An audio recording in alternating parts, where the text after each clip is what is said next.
don't. You want light? Light might be good. Bright light? I have a question. Any of those light switches if you'd like light? Are we recording? Yeah. And I'm not allowed to edit it either, How so about this, so it's not too bright? that's even better. Alright, I'm ready. Alright.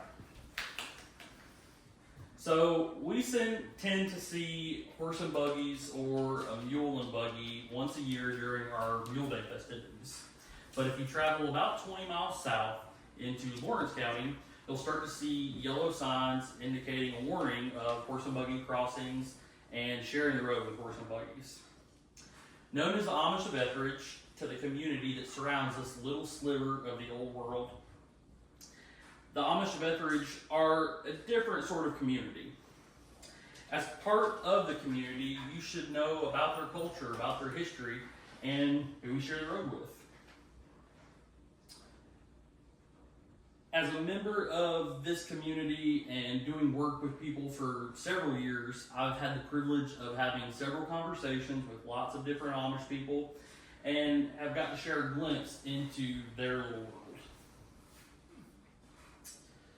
So, where did the Amish come from? What makes them Amish?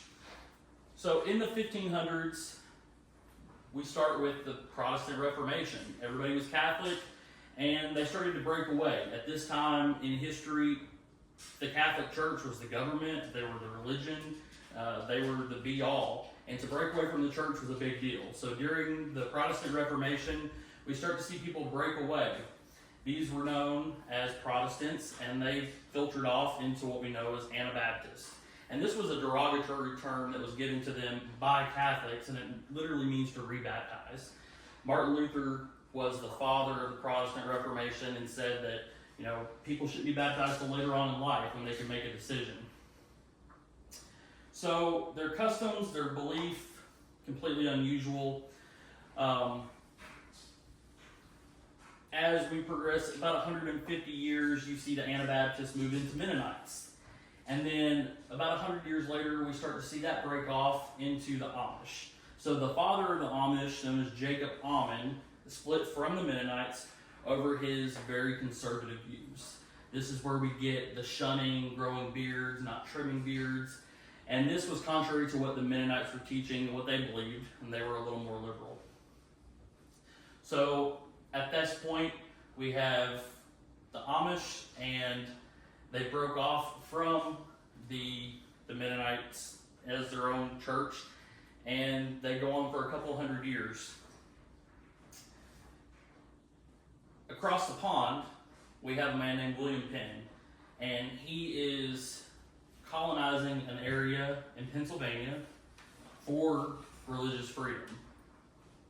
And this is where we have the first wave of Amish immigration in the 1700s, followed by a second smaller wave in the 1800s, and the establishment of the first large Amish settlement in Lancaster, Pennsylvania. So now that the Amish are here, what makes an Amish person Amish? Or more specifically, what makes an Etheridge Amish person? So the Amish worship and pray to a Christian God. They take their religion from the Bible. They live plain. Etheridge Amish don't do any sort of technology. So in America, we have about 40 different subgroups of Amish. Amish of Etheridge come from the Schwarzenegger Amish, which is the most conservative, and they're the old order. It's very similar to American politics, left and right. So the Schwarzenegger are going to be right, old order, no technology, no pneumatic tools, no driving, horse and buggy, no indoor power, no running water, outhouses. And then you have Amish like the old Beachy Amish in Kentucky and Illinois, and those are the more liberal Amish. They still may have very limited technology or electricity, but you'll see them driving cars. This group works, prays together, and their whole community is based on faith in God. So each Amish community can be seen as its own sect, its own little house and religion in its own little community. Today in Etheridge, we have about 250 to 300 different families in 14 church districts. Etheridge is home to the largest Amish settlement in the southern United States.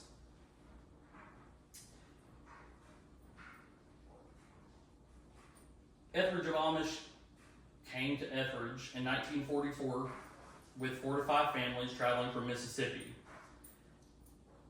Different from previously where people would break off from their church and move for reasons of differences of opinion, these families moved seeking out farmland. Now that community's grown to what it is today as one of the largest in the South.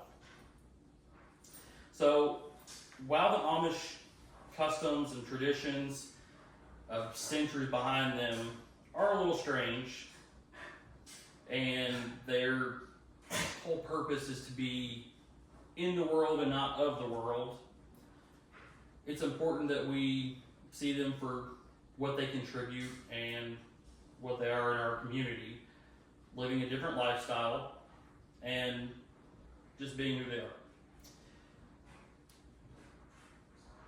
So during tonight, this presentation, hopefully you have a little bit more of an understanding about who the Amish are, where they came from, what they believe.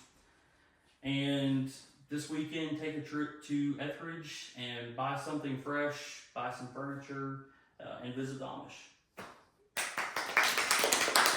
I like stuff. Very good. Do we do a sandwich? Very good.